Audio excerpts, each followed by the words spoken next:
Bonjour à tous, je voulais vous faire une petite vidéo parce que on me pose beaucoup de questions sur l'Aquarite Flow Advance. Surtout alors j'accompagne les pisciniers bien sûr et tout, sur chantier et tout, mais bon voilà, ça c'est le petit memo qui va faire que du coup voilà, vous savez quoi faire dès le départ.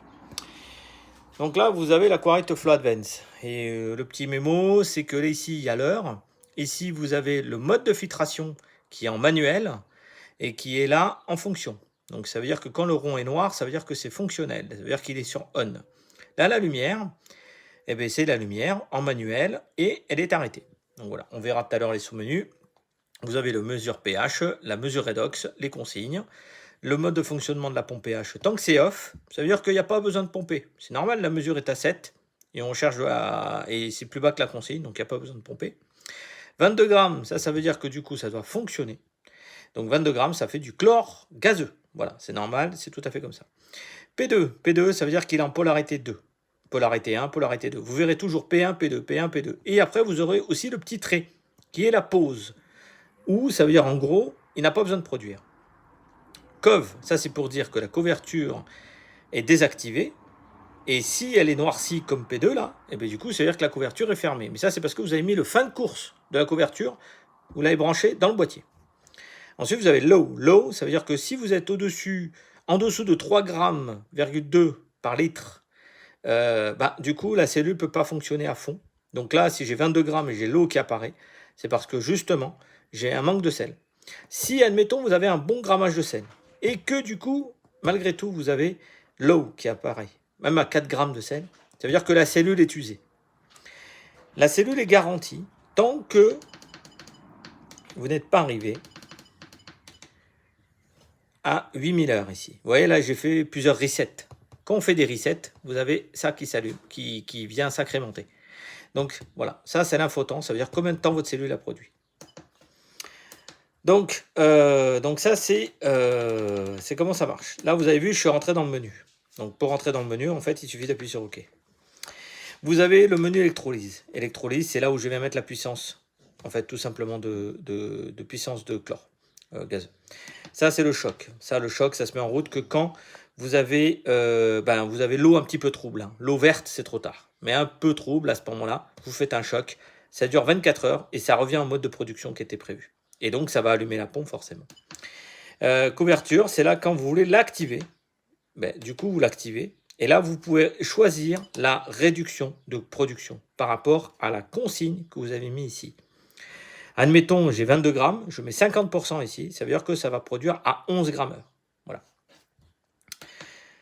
Mesure, là, c'est là où vous avez les consignes, c'est là où vous mettez les consignes. Regardez, si je mets une consigne à 6, 8, je fais exprès, vous allez voir que le mode de fonctionnement de la pompe va changer.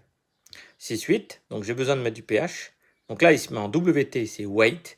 Et là, vous allez voir que d'un coup, il va passer à on. Parce que du coup, il faut qu'il injecte. Donc on, vous devez avoir la pompe pH qui doit tourner. Si on revient en arrière, mesure. Donc je remets la consigne. À 7. Vous pouvez mettre la consigne entre 7 et 7,5. Hein. Le redox, pareil, entre 650 et 750. L'étonnage pH, donc ça c'est quoi? C'est pour pouvoir justement faire soit avec le tampon, donc les solutions étalons, qui sont déjà préétablies. Donc ça veut dire en gros, du coup, vous avez soit le 7, soit le 10, et du coup vous trempez la sonde dedans. Soit en fait, vous avez un moyen de mesure électronique, et donc vous rentrez directement la valeur que vous avez eue en moyen électronique. Ok. Le reset de calibration, c'est pour pouvoir effacer toutes les corrections électroniques qu'il y a eu auparavant. Idem sur le redox. Le redox, c'est pareil. Là, vous avez tampon 1. Bon, vous avez que le 470 ou vous avez le manuel. Alors, le manuel, il y a très peu d'appareils électroniques qui donnent la valeur de redox. Il y en a, mais il n'y en a pas beaucoup. Là, pareil, le reset de calibration, c'est la même chose. Le redox, moi, le conseil que je vous donne, c'est de vérifier vraiment vérifier que la sonde redox vit. Donc, pour pouvoir le vérifier, il faut faire descendre le redox et il faut faire monter. Pour cela, prenez du lave-vitre. Vous avez ça chez vous, du lave-vitre. Vous trempez la sonde dedans, vous allez voir le redox, il va s'écrouler. Ensuite, vous prenez un peu de javel. Tout le monde a un peu de javel chez soi. Vous trempez la sonde dedans Et là, vous allez voir que ça va monter direct. Alors, trempez là 3-4 secondes, hein, pas plus, hein, parce que sinon, ça va trop s'imbiber et c'est pas très bon. Donc, vous la laissez dedans, vous la ressortez, vous allez voir le redox va monter. Et ensuite, après, vous nettoyez la sonde et vous la mettez dans la solution 465 millivolts. Et vous allez voir que ça va se recalibrer. À 10% près, on est bon. Ça veut dire que vous êtes à 500, c'est bon. Vous êtes à 400, c'est bon. C'est pas... Voilà. Ensuite, vous avez la filtration. La filtration, ça veut dire que vous avez 3 moyens de filtration. Soit c'est du on-off, on, off, et vous validez toujours OK. Soit vous avez le mode auto, vous avez 3 plages. Moi, je vous conseille de bien utiliser 3 plages. Même si vous faites par exemple de 8h du matin jusqu'à 20h, faites 8h, midi, 20h. Et si vous voulez faire tourner dans la nuit, par exemple, vous mettez 2h, 6h. Voilà. Nettoyage filtre, bon, c'est un petit gadget, c'est juste manière de dire que tant que on vous dit 1 minute nettoyage de filtre à sable, du coup là, vous avez le compteur qui s'active. Vous mettez off, le compteur s'arrête. Voilà. Bon, voilà, c'est juste pour vous repérer dans le temps. Ensuite, après, vous avez autre chose.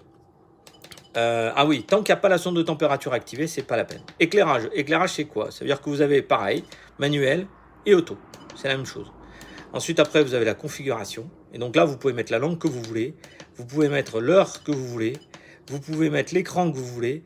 Vous pouvez mettre plein de trucs. En fait, l'écran, c'est toujours on. Voilà, c'est pour pouvoir lire systématiquement les sons, les mots de passe. L'infotemps, l'infosystème.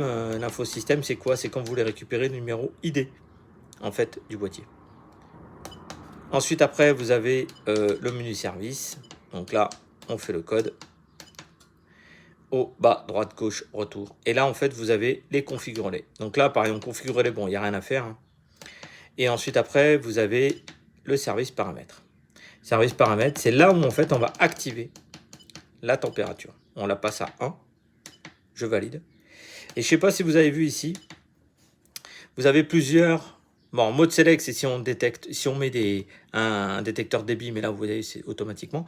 Ça, par contre, c'est intéressant, c'est pour la dureté de l'eau. Si vous avez une eau qui est un peu dure et que vous avez la cellule qui blanchit systématiquement et que vous êtes obligé de la nettoyer, réduisez ce temps. C'est 360 minutes, 360 minutes. Ça veut dire que toutes les 6 heures, vous avez l'inversion de polarité. Pourquoi il y a marqué pôle 1, pôle 2. OK ? Ensuite, après, type de pompe. Du coup, vous pouvez me passer en vitesse variable. C'est ce que j'ai fait d'autres vidéos là-dessus. Donc, voilà. Ensuite, vous avez la pompe dosificateur, pompe pH, c'est le mode de fonctionnement de la pompe. Donc en mode répétitif, ça veut dire que chaque fois, ça va basculer de on à off, 10 minutes, 5 minutes, 10 minutes, 5 minutes. Et vous avez une proportionnelle à 100%. Vous allez avoir aussi, la pompe redox, ça ne marche pas. Mais par contre, vous allez avoir l'alarme 3. Ici, c'est marqué 60 minutes. Alors dès l'instant qu'on est sur des gros bassins, l'alarme a tendance à s'activer un peu. Donc, augmentez ce temps-là. Et moi, le conseil que je vous donne, c'est de mettre 3 fois le volume du bassin en équivalent temps. Et vous le mettez là. Et après, vous validez. Ensuite, après, vous avez extra paramètres. Et extra paramètres, c'est là où en fait, vous allez pouvoir dire, j'ai le détecteur de gaz dans la cellule, plus un détecteur de débit à palette qui est fourni systématiquement avec le boîtier. Si vous avez un débit un peu bas, du coup, au lieu que la palette elle a tendance à trembler, vous pouvez rajouter quelques secondes, vous mettez 1 ou 2 secondes, manière de dire que du coup, voilà, quand ça arrête de s'activer pendant 2 secondes, du coup on arrête la production. L'électroalarme, ça c'est pour le redox. Ça veut dire que là c'est une alarme de redox. Donc cell stop, off, oui. Et ici vous avez 2 possibilités aussi de jam time. Ça veut dire en fait en gros en combien de temps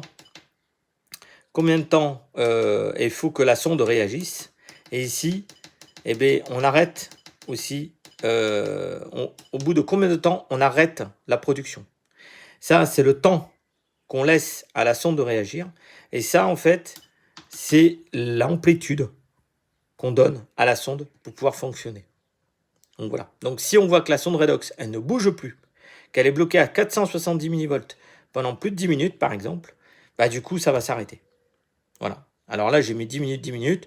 On aurait pu mettre ici, moi j'aurais tendance à dire que vous pouvez mettre facilement 1 à 2 heures. Et ici, du coup, c'est ce qu'on veut à un moment donné, que toutes les 10 minutes, il faut que la sonde puisse réagir. D'1 ou 2 millivolts, par exemple. Voilà. Et tant qu'elle réagit, ça veut dire que la sonde redox est vivante. C'est une protection de surchloration. Et après, vous allez dire OK. Reset setting, donc du coup, en fait, c'est pour faire le reset mode usine du boîtier. Et reset compteur, c'est si vous voulez remettre à jour, vous changez de cellule et vous mettez à 0. Alors attention, parce que du coup, à chaque fois que vous allez mettre à 0, vous allez incrémenter justement cet infotemps. Donc là, si j'avais fait un autre reset, ça passerait à 3. C'est juste pour vous donner votre repère. Mais nous, on le comptabilise quand on demande la photo de la cellule. Donc voilà. Bon, on a fait le point. Donc du coup, voilà, j'espère que ça vous aidera cette vidéo pour pouvoir mieux comprendre le fonctionnement de votre appareil. Je vous dis à bientôt.